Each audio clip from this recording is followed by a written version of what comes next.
Macmillan Audio presents The Gatecrasher by Madeleine Wickham. Read for you by Katherine Kellgren.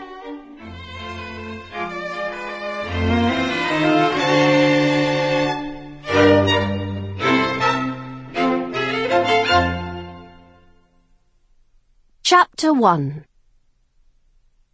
Fleur Daxony wrinkled her nose. She bit her lip and put her head on one side and gazed at her reflection silently for a few seconds. Then she gave a gurgle of laughter. "I still can't decide," she exclaimed.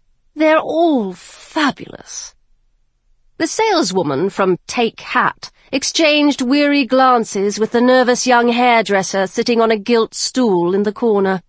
The hairdresser had arrived at Fleur's hotel suite half an hour ago and had been waiting to start ever since. The saleswoman was meanwhile beginning to wonder whether she was wasting her time completely. "I love this one with the veil," said Fleur suddenly, reaching for a tiny creation of black satin and wispy netting. "Isn't it elegant?" "Very elegant," said the saleswoman. She hurried forward just in time to catch a black silk topper which Fleur was discarding onto the floor. "Very," echoed the hairdresser in the corner. Surreptitiously he glanced at his watch. He was supposed to be back down in the salon in 40 minutes. Trevor wouldn't be pleased. Perhaps he should phone down to explain the situation. Perhaps— "All right," said Fleur. "I've decided." She pushed up the veil and beamed around the room. "I'm going to wear this one today." "A very wise choice, madam," said the saleswoman in relieved tones. "It's a lovely hat." "Lovely," whispered the hairdresser. "So if you could just pack the other 5 into boxes for me?"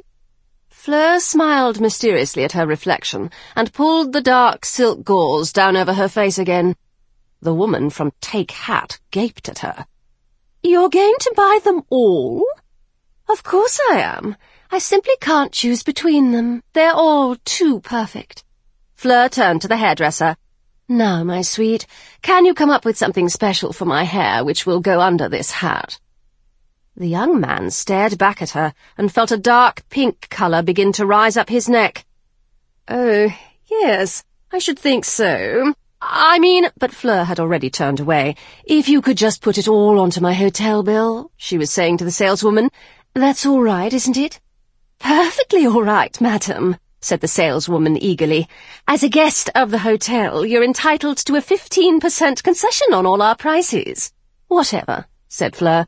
She gave a little yawn. "As long as it can all go on the bill. I'll go and sort it out for you straight away." "Good," said Fleur. As the saleswoman hurried out of the room, she turned and gave the young hairdresser a ravishing smile. "I'm all yours." Her voice was low and melodious and curiously accentless. To the hairdresser's ears it was now also faintly mocking, and he flushed slightly as he came over to where Fleur was sitting. He stood behind her, gathered together the ends of her hair in one hand, and let them fall down in a heavy red-gold movement. "Your hair's in very good condition," he said awkwardly. "Isn't it lovely?" said Fleur complacently. "I've always had good hair, and good skin, of course." She tilted her head, pushed her hotel robe aside slightly, and rubbed her cheek tenderly against the pale, creamy skin of her shoulder. "How old would you say I was?" she added abruptly. I wouldn't—" the young man began to flounder. "I'm 40, she said lazily. She closed her eyes. 40, she repeated as though meditating.